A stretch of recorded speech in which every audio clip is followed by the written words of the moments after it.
IVM. $100. That's all it takes to begin your journey with Bitcoin and Ethereum. No, really. With CoinSwitch, you can start investing in over 100 cryptocurrencies with just 100 rupees. On top of that, there are zero charges for deposits and withdrawals, so you can trade, buy, sell, however and whenever you want. All of this, plus their extremely intuitive interface, makes CoinSwitch the perfect app for beginners in the crypto space. But don't take my word for it. Just download CoinSwitch for free and try it out for yourself. If you'd like more information on cryptocurrencies, tune into A Show About Crypto with me, Rohan Joshi, my new adventure on IVM Podcasts. CoinSwitch, kuch to badlega.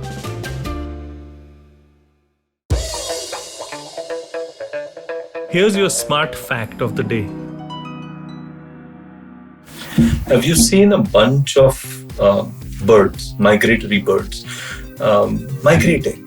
It's very fascinating to know how they change direction, how they know exactly where they're going, how they're, kind of taking turns to lead the pack. So there's always a different bird in front of the whole flock of birds that's flying. So what is it that they're doing, and who knows, who the leader is? So individuals apparently in the flock take turns flying in the front to share the load. So geese, pelicans, and many other migratory birds use the strategy of flying in formation, but they do not have leaders who coordinate their flight. Isn't that amazing? Let's try to figure out in this episode of Smarter with Sid how humans do it or should be doing it. So how does leadership actually work in birds is a good starting point for us to take, because human beings are obviously different from birds. But you know what they had done actually, that they had strapped tiny GPS backpacks onto the birds. And researchers then found out that a flock follows several leaders at any given point in time in flight. But the flock's leadership can change so that even low-ranking birds sometimes get a chance to command. Now just imagine this, right? Birds do this. Okay, I was just about to sing the song, birds do this, bees do this, but I'm not. Birds do this, but human beings find it really difficult to do it. And I was wondering why.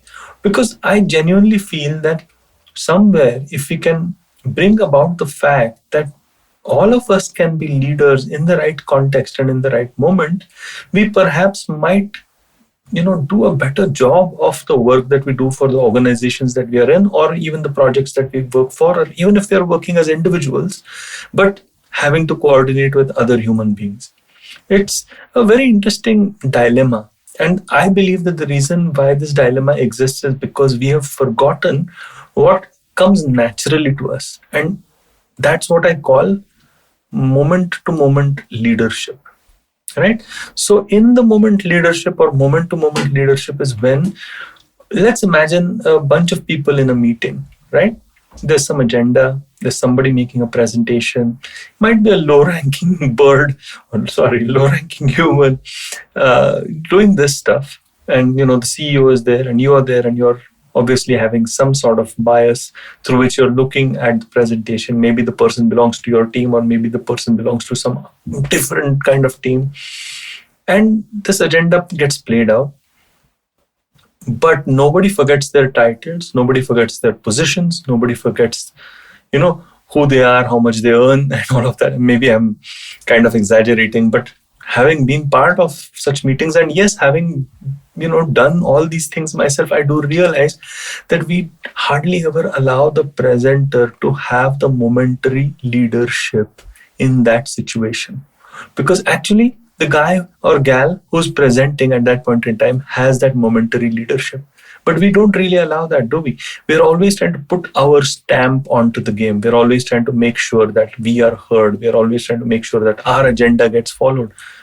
But does it really have to be like that?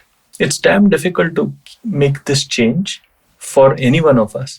But I believe that if an organization embraces this momentary leadership to the T, and I'm sure a lot of enlightened organizations already know what I'm talking about, it could very well lead to a very different sort of productivity and output and creativity and overall magic. The most important thing for us as we grow within organizations is to recognize the fact that we are not going to be leaders all the time. But unfortunately, the way in which every organization's culture is that it rewards people who want to be leaders, not followers. And funnily enough, you need more followers than leaders at any given point in time. Otherwise, there'll be complete chaos. Now, we know that with commonsensical wisdom and the common sense lens, if we put it on. But the fact is that we hardly ever believe that if we behave that way, we are going to be rewarded.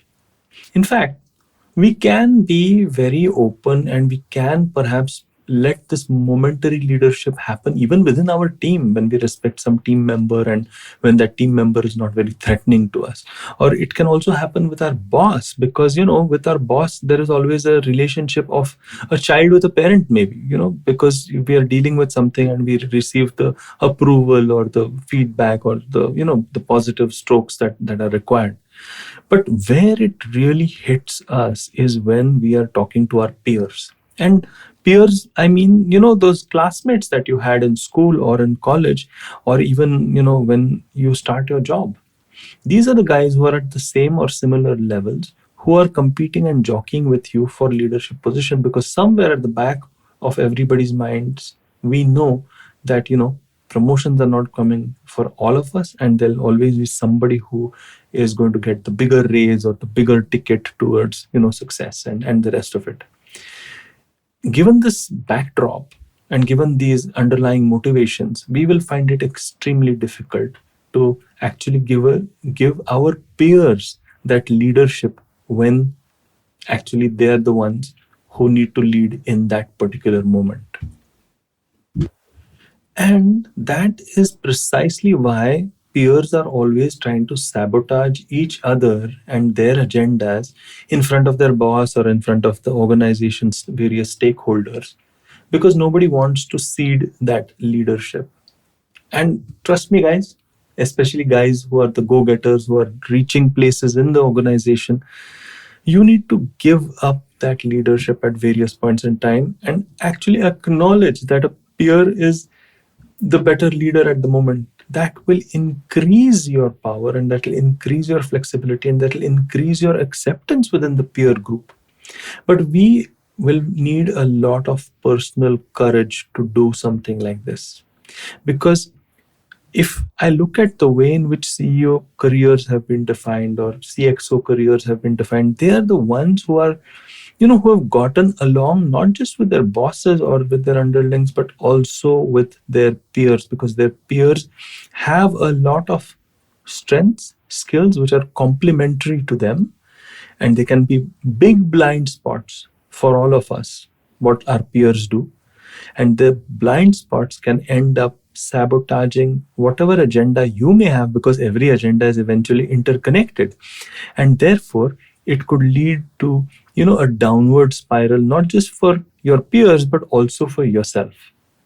This type of situation, I'm sure you've seen or I'm sure you've experienced. And so therefore, we keep hearing that, oh, you got to get along better with your peers, or you got to take everybody along with your agenda. And it doesn't happen by just showcasing collaboration, is what I feel. I mean, you may call all the right stakeholders in the meeting, you might have all the boxes ticked off, but it's not going to be real passing the baton of leadership unless and until you recognize the moment of leadership and you ask yourself that genuine, honest question: am I the leader over here in this moment, or is somebody else? And if that somebody else is, why not make a public, statement about the fact that, hey, I think, XYZ is going to tell us how to move ahead in this, and I completely respect their opinion. Or let them have a very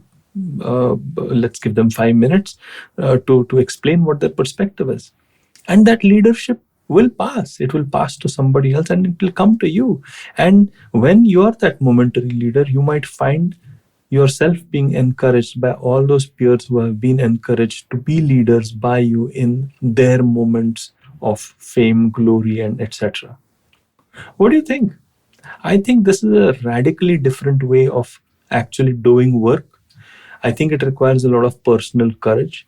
But eventually it boils down to us changing our behavior without anybody else changing their behavior. And I would urge each and every one of my listeners to maybe try this out and see the surprised look on people's faces, if nothing else, when you allow people to have their say. Sure, some people might turn around skeptically and think, oh, what does this person have up their sleeve, and am I doing something wrong and stuff like that. But those are their problems. You've given them that momentary leadership, and it is up to them to take it. I hope you like this episode of Smarter with Sid. It requires a lot of courage to be even 1% smarter, is what I've realized when I was thinking through this particular episode. And if you like episodes like this, well, I think you should just check out IVM stuff. They've got some wonderful stuff going there. And if you like me, I'm the Traveling Professor. Do follow me on Instagram and on LinkedIn. Hey everybody, it's been another great week on the IVM Podcast Network. On Raw and Organic, Kunal is joined by his close friend, national football player and fitness trainer Jyoti and Bure. They catch up on their training sessions, the life of an athlete, and a whole lot more. On Cyrus is in conversation with Ashish Singhal, founder and CEO of CoinSwitch, to discuss CoinSwitch Kuber's journey, investing, and the cryptocurrency bill of 2021. On the Life Manifesto, Zarina decodes the Great Resignation. Let's find out why more people across the world are willing to quit their jobs. On All Things Policy, the Takshashila folks discuss the potential effects of climate change on food. And on Say No to Drama, Chetna drops some truth bombs on happiness. Do follow us on social media. We're IVM Podcast on Twitter, Facebook, Instagram, and LinkedIn. And remember, if you're enjoying this show or any of our other shows for that matter, please do tell a friend. And finally, do remember that many of our shows are available on YouTube. You can check that out by going to our website, ivmpodcast.com/YouTube, where we have a list of all of our various YouTube channels. Finally, we'd like to thank the sponsors on the network this week: Cred, Bank of Baroda, HDFC Mutual Fund, CoinSwitch, Kuber, Intel, and Oxfam India. Thank you so much for making this possible. Do you wonder why China does the things that it does? Or want to know how we could improve online privacy? Or perhaps you're thinking about how we can kickstart India's economy? If you'd like to search for the answers to such questions, check out All Things Policy, a daily public policy podcast that covers everything from employment figures to aircraft carriers. Tune in from Monday to Friday for new episodes and fresh takes.